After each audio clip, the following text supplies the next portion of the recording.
Hello, good morning. Si Philip po ito ng Philippines. So, ngayong araw po is tuturuan ko po kayo paano mag-provide help po. So, click po natin itong provide help.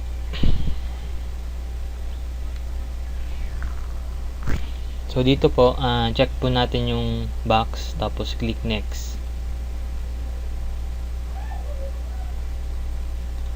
Tapos piliin po natin Bitcoin kasi yun po ang gagamitin natin para mag-send ng pera.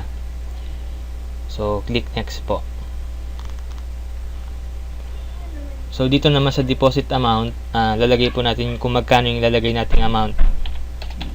So dito po 200 po yung ilalagay ko. So click select. Tapos dito naman po ulitin po natin, lalagyan po natin ng 200 kung magkano po yung nilagay natin sa deposit amount. Tapos check po natin tong box. So click next. So confirm authenticity of the data entered. So 200 pesos Philippine peso. So okay na po yun. So 30% per month. Then click next. So your request was added. So maghihintay po tayo ng taong papadala ng pera or ng donation. So click OK po.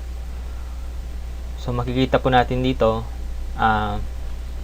naka-pending po or in queue yung papadalan po natin. So hintayin po natin siya siguro 2 to 3 days po. Maghihintay po tayo. So i-post ko na muna tong video.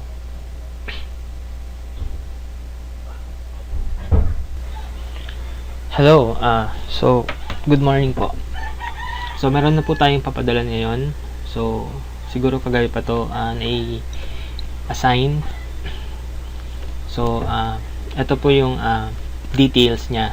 Click po natin details. So ito po yung details ng papadala natin. Ito po yung address niya. So ito po yung Bitcoin address niya. So kopyahin po natin yan. Punta tayo sa blockchain. So send money. Ilagay po natin yung address niya. Tsaka ito rin po yung kung magkano yung BTC or yung Bitcoin na ipapadala natin. So kopyahin rin natin yan. I-paste natin dito. So palitan lang po natin yung comma ng period. So tanggalin po natin yung space sa dulo para po okay po siya. So wala pong space na yan. Ito po. So kapag okay na po yan, click po natin yung send payment.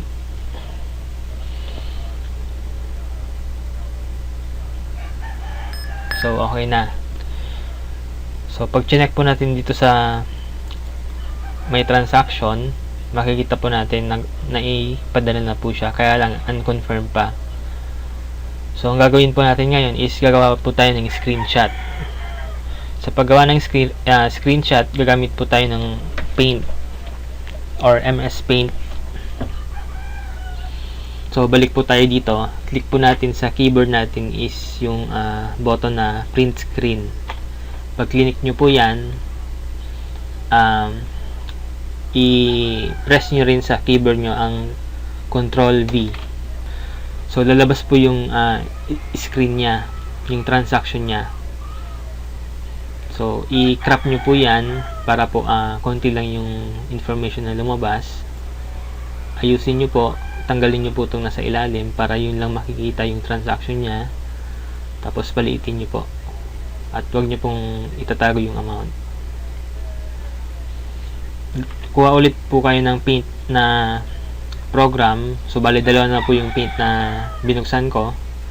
I-click nyo po yung transaction details. So pag click nyo po itong area na to, lalabas po yung summary, transaction summary. So print screen nyo ulit. Ilagay nyo dun sa pangalawang Paint. So yan po yung transaction summary. I-crop nyo ulit po. So pagka-crop, so yun na lang po yung lalabas.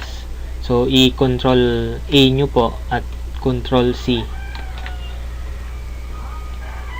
Tapos i-control V ninyo, lalabas po siya dito. So kompleto po yung details. So palitin nyo lang to, kahit wag nyo na ipalabas yung network propagation. So yan po ang complete details. Okay, so ngayon isi-save po natin. Lagyan po natin ng pangalan, save natin sa desktop.